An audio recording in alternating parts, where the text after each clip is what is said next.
Bonjour, c'est Ursule encore. Alors, on est le 23 mai 2019. Alors, je viens apporter une seconde vidéo sur le fils prodigue. Alors, les deux fils du père.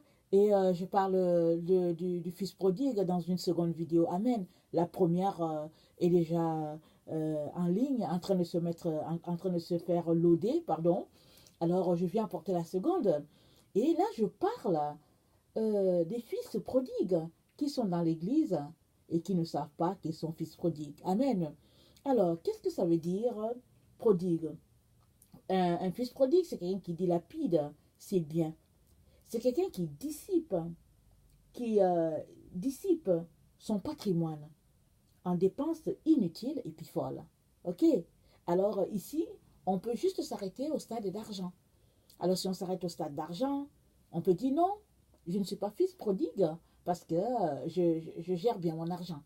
Parce que très souvent, ceux qui sont dans l'église, c'est des personnes qui n'ont pas beaucoup d'argent, si bien que c'est des personnes qui gèrent bien leur argent. Et puis par la grâce de Dieu, comme c'est des personnes qui donnent des dîmes et des offrandes, le Seigneur lui-même vient intervenir souvent pour les aider à mieux gérer leur argent.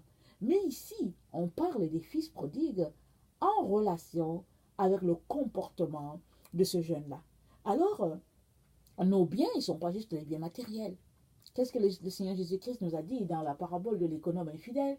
Il a dit, faites-vous des amis avec les richesses injustes, afin que, euh, afin qu'ils puissent vous accueillir au tabernacle éternel. Donc, les richesses injustes, c'est toutes ces richesses-là, tous ces biens-là que nous avons sur la terre, que nous n'avons rien fait pour avoir. Souvent, tu nais dans une famille riche, alors tu n'as rien fait. Tu es né dans une famille riche. L'autre est né dans une famille pauvre. Alors, elle n'a rien fait non plus, elle est née là-dedans. Alors, c'est pourquoi Dieu les appelle les richesses injustes. Alors que les vraies richesses sont celles-là que le Père a mis en chacun d'entre nous. Et elles sont spirituelles. Et tu peux te retrouver à gaspiller tes richesses spirituelles parce que, au fait, tu ne prends pas soin de ta relation spirituelle avec Jésus. Ce n'est que dans ton intimité avec le Seigneur que le Seigneur va pouvoir te révéler tout ce qu'il a mis en toi. Mais il faut que tu viennes. C'est pourquoi nos églises sont remplies d'enfants prodigues qui ne savent pas qu'ils le sont. Rappelons-nous, quand on a lu la parabole du fils prodigue, il y a un point qui nous a marqué, je pense que c'est au verset 17. Je vais ouvrir ma Bible, où il a pris, et la Bible dit, il est rentré en lui-même, et il s'est dit, il y a beaucoup de biens dans la maison de mon père. Et, même les serviteurs, les mercenaires, ils sont bien nourris, comparé à moi qui suis ici, là, en train de chercher même à un peu manger la nourriture des porcs, et je n'en ai pas. Le verset 17, c'est dit, effectivement, étant rentré en lui-même, il se dit, combien de mercenaires chez mon père ont du pain en abondance, et moi ici, je meurs de faim. Alors, l'enfant prodigue a pris conscience de son état. C'est lui qui a demandé à son père de lui donner ses biens, il est parti. Mais il a pris conscience de son état. Or, il y a plusieurs enfants du père qui sont dans l'église qui ne savent pas qu'ils sont enfants prodigues. Parce que prodigue, c'est par rapport aux consignes de Dieu, c'est par rapport aux règles de Dieu. Alors si nous arrêtons pour regarder cet aspect-là, nous allons nous rendre compte que l'enfant prodigue, qui n'est pas conscient de son état, c'est cet enfant prodigue qui marche selon sa compréhension de la parole de Dieu. Parce que tu as le choix de t'aligner à ce que Dieu attend de toi, ou bien tu as le choix de faire comme toi tu l'entends, avec espoir que Jésus va agréer quand même ta manière de te comporter. Or, le Père nous a dit dans 1 Samuel 15, le verset 23, il a dit, Dieu prend-il plaisir au sacrifice comme à l'obéissance de sa parole? Parce que ce que Dieu veut, ce n'est pas tant nos sacrifices. Ce qu'il veut, c'est l'obéissance à sa parole. Ce qu'il veut, c'est notre marche, notre crainte de lui, de telle sorte que on se retrouve toujours à perpétuer le véritable évangile de Jésus. Paul nous a dit que dans les derniers temps, les gens auront la démangeaison d'entendre les choses agréables. Et ils se détourneront de la saine doctrine pour se tourner vers des fables. Alors combien cela est si vrai pour notre temps? Aujourd'hui, dans nos églises, c'est souvent des fables qu'on raconte aux gens. On leur raconte des discours. Et les gens aiment ça. On leur raconte des histoires à dormir debout. Ils sont assis, ils rient. Et puis, les gens ne sont plus capables de pouvoir parler de Jésus. Ils ont de la difficulté à enseigner sur Jésus. Et si c'est dans cette catégorie-là que tu te retrouves, c'est-à-dire que quelqu'un qui est satisfait par les discours, par les blablabla, par au fait la vie d'église, la vie de communauté, tu te retrouves malheureusement à être placé parmi les fils prodigues qui ne savent pas qu'ils le sont. Parce que le fils prodigue, il a pris conscience de son état et il a pris des mesures pour sortir de cet état-là. Si bien qu'il est allé vers son père, il s'est humilié. Et il a été réintégré en tant que fils du père. Il y a eu un festin en son honneur. Mais celui-là qui n'est pas conscient qu'il est fils prodigue ne fera rien. Il ne prendra pas les mesures. Pour lui, il est dans la vérité. Si bien qu'il n'y aura jamais de repentance de son côté. Il n'y aura jamais de changement de vie. Le mot grec pour repentance, c'est métanoïa. Et ça veut dire changement de mentalité, d'intention, tristesse qu'on éprouve de ses péchés et douleur d'avoir offensé Dieu. Alors, celui qui est prodigue, quand il rentre en lui, il y a tout de suite un changement d'attitude. Il y a d'abord un regret, il y a d'abord une tristesse. Et puis, après cela, quand il revient de sa tristesse, il décide de changer. Il ne veut plus se retrouver à faire les mêmes choses parce qu'il ne veut plus vraiment se retrouver dans cette situation-là. C'est ça, la véritable repentance. Mais, celui-là qui n'a pas conscience qu'il est un fils prodigue, de quoi va-t-il se repentir? De rien, n'est-ce pas? Alors, il va demeurer un fils prodigue jusqu'à ce que la vérité lui saute en pleine face. Et le Seigneur veut nous intéresser aujourd'hui à nous arrêter sur nos pensées, sur nos pensées par rapport aux pensées de Jésus, sur nos comportements par rapport à ce que Jésus-Christ attend de nous. Parce que la repentance mène automatiquement à un changement de pensée, de mentalité et de comportement. Alors, regardons Jérémie 4, le verset 3.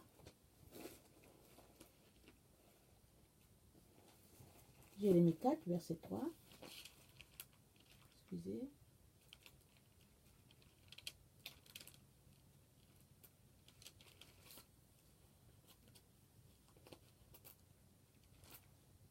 Ok.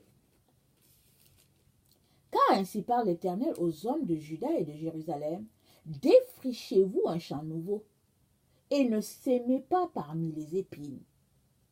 Alors, nous avons vu la vidéo, je pense, où c'était la graine est en toi. Secret pour connecter à Dieu, la graine est en toi. Dans cette vidéo-là, je pense, j'ai parlé du fait qu'on était le champ de Dieu.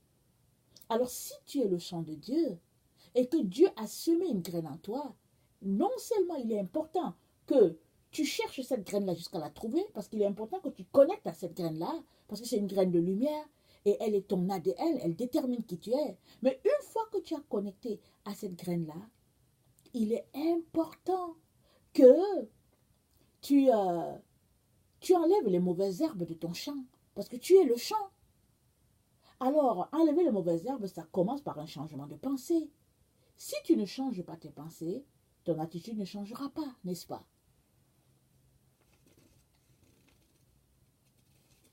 Excusez-moi, je tourne mes pages.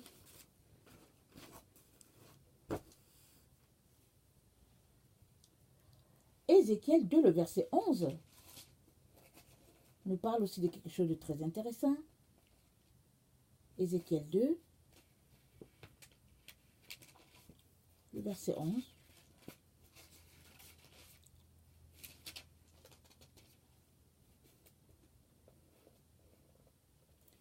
Va vers les captifs, vers les enfants de ton peuple, tu leur parleras et qu'ils écoutent, et qu'ils écoutent ou qu'ils n'écoutent pas, tu leur diras, ainsi parle le Seigneur l'Éternel. Et l'Esprit m'enleva, et j'entendis derrière moi le bruit d'un grand tumulte.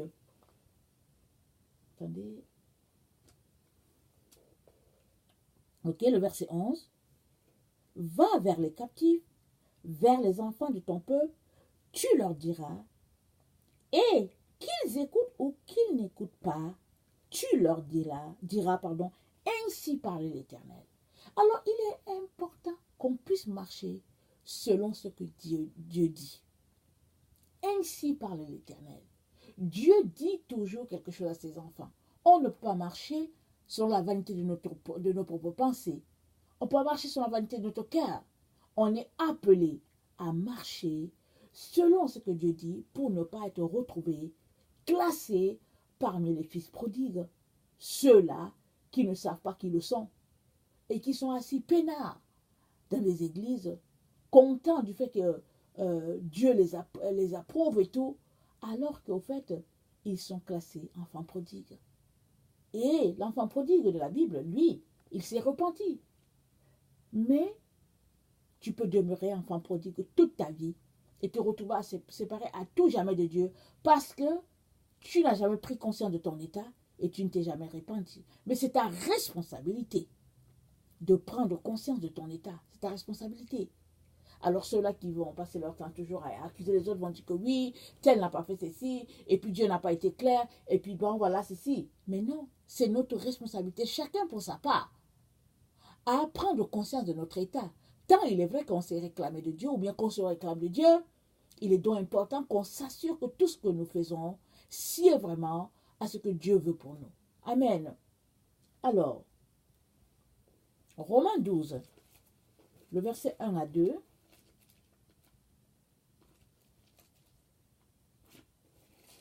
Excusez-moi.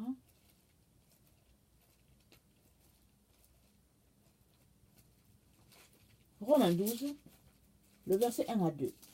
On le connaît ce verset. Je vous exhorte donc, frères, par les compassions de Dieu, à offrir vos corps comme un sacrifice vivant, saint, agréable à Dieu, ce qui sera de votre part un culte raisonnable. Un culte raisonnable. Ne vous conformez pas au siècle présent, mais soyez transformés par le renouvellement de l'intelligence, afin que vous discerniez quelle est la volonté de Dieu, ce qui est bon, agréable et parfait. Par la grâce qui m'a été donnée, je dis à chacun de vous de n'avoir pas de lui-même une trop haute opinion, mais de revêtir des sentiments modestes, afin que la mesure de la foi que Dieu a départie à chacun, selon la mesure de foi que Dieu a départie à chacun. Donc voilà, nous sommes exhortés par l'apôtre Paul à ne pas nous conformer à notre siècle, à ne pas nous conformer à ce qui se passe dans notre milieu que nous fréquentons, à ne pas nous conformer à l'église de Laodicée, ses valeurs. Parce que de toute manière, Jésus a repris cette église-là. Il a dit, tu es tiède, je te vomirai de ma bouche. Et l'apôtre Paul nous demande de ne pas nous conformer à la tièdeur de notre époque, de notre génération, mais de défricher un champ nouveau.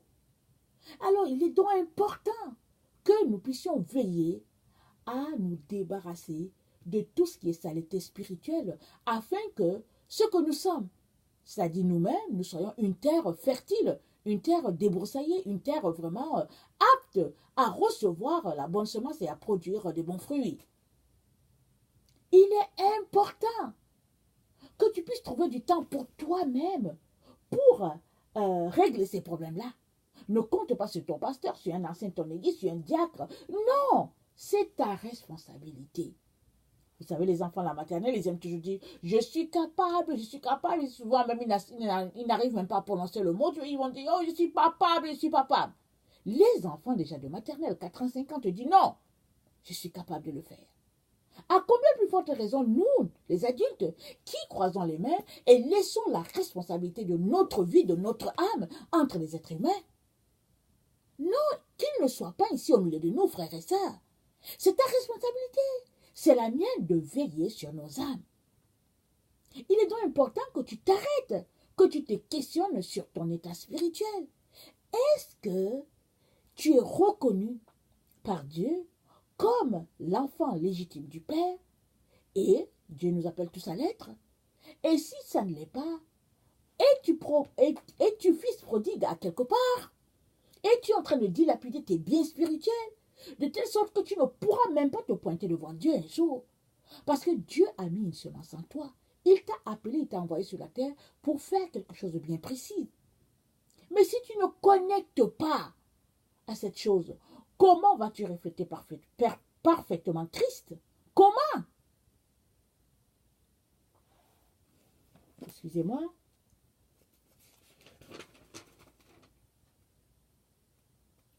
Il est important que toi et moi puissions suivre Jésus selon ses principes à lui et non selon les nôtres. Il est important qu'on puisse le suivre jusqu'au bout, parce que Jésus-Christ a dit, celui qui persévérera jusqu'au bout, cela sera sauvé. C'est seule cette personne-là qui sera sauvée, pas les autres.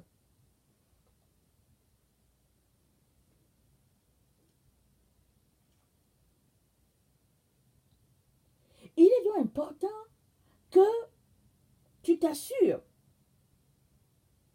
tu t'assures que ta façon de te comporter ou bien dans tes habitudes, dans ta manière de voir la chrétienté, tu la vois exactement comme Jésus-Christ te l'a enseigné.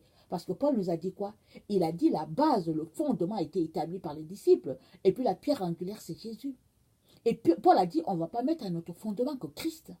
Il a dit, on ne va pas mettre un autre fondement en dehors de celui-là établi par les apôtres. Alors si ta chrétienté est loin de ce que Jésus-Christ a instauré, il est important que tu puisses te repentir et retourner à Dieu le Père. Sinon, tu seras un enfant prodigue. Et les enfants prodigues, ils se retrouvent coupés de leur père parce qu'ils ne font pas le poids.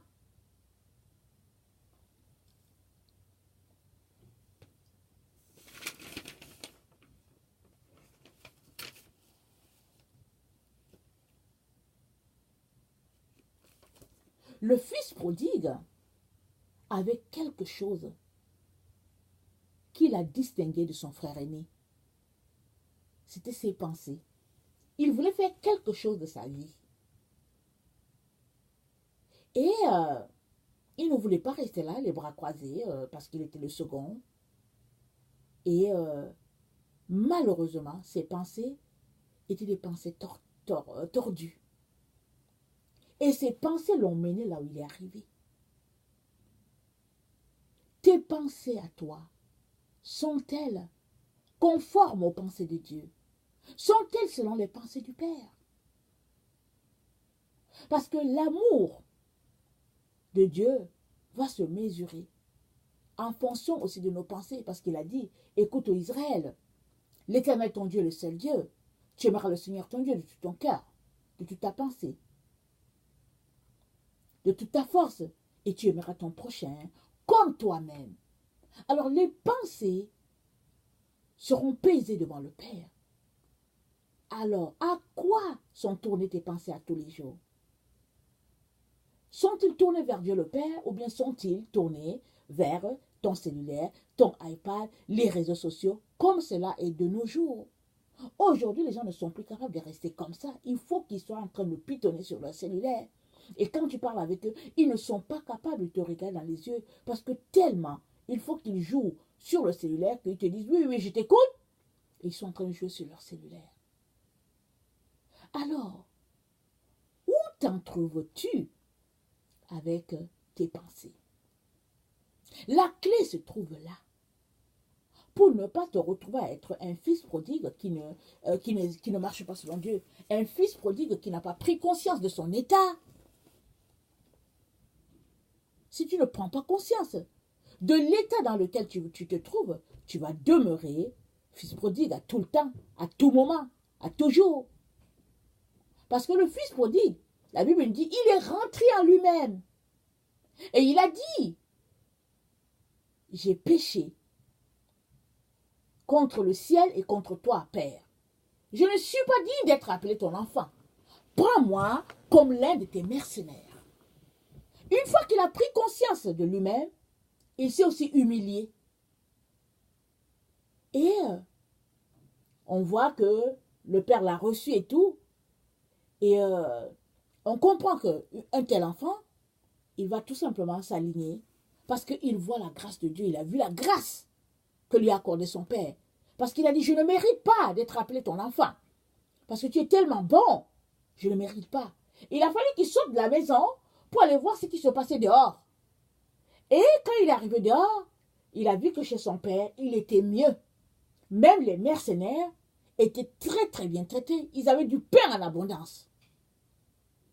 Mais il a fallu qu'il sorte, qu'il prenne conscience de la gravité de son état à lui. Parce qu'effectivement, c'est à blesser un père, un enfant qui vient lui dire, demande ma part d'héritage. Autrement, tu es en train de tuer ton père. Mais le père, dans l'amour, lui a donné ce qui lui revenait. Amen. Le père aimait son fils. Il lui a donné ce qu'il demandait. Et je suis sûre qu'il priait tout le temps. Je suis sûre qu'il soupirait. Parce que ce que le fils appelait bien, ou bien ce que le fils appelait vie, n'était en fait que de la débauche et n'allait que le conduire très loin de Dieu le Père. Amen. Il est important, mes chers frères, qu'on s'assure qu'on a réglé cette situation-là. On dit, oh, tu sais, c'est un fils prodigue. Oh, tu sais, bon, voilà. Et puis, l'enfant prodigue a fait ceci. Et puis, dans la Bible, l'enfant... Mais souvent, nous-mêmes, on est des fils prodigues. Incapables de voir notre état. Alors que le Seigneur nous donne vraiment de pouvoir nous arrêter sur nous-mêmes et de régler cette situation-là. Amen. Si tu es quelqu'un qui ne connaît pas le Seigneur, je viens te dire que Jésus-Christ est mort pour toi. Jésus-Christ est le seul pont entre Dieu et les hommes. Il n'y a pas une autre personne qui peut te sauver. Il n'y a pas d'autre religion vers qui on peut se tourner. La seule personne qui sauve, c'est Jésus. Si tu lui donnes ta vie, tu ne le regretteras pas. Il viendra à toi, il se révélera à toi.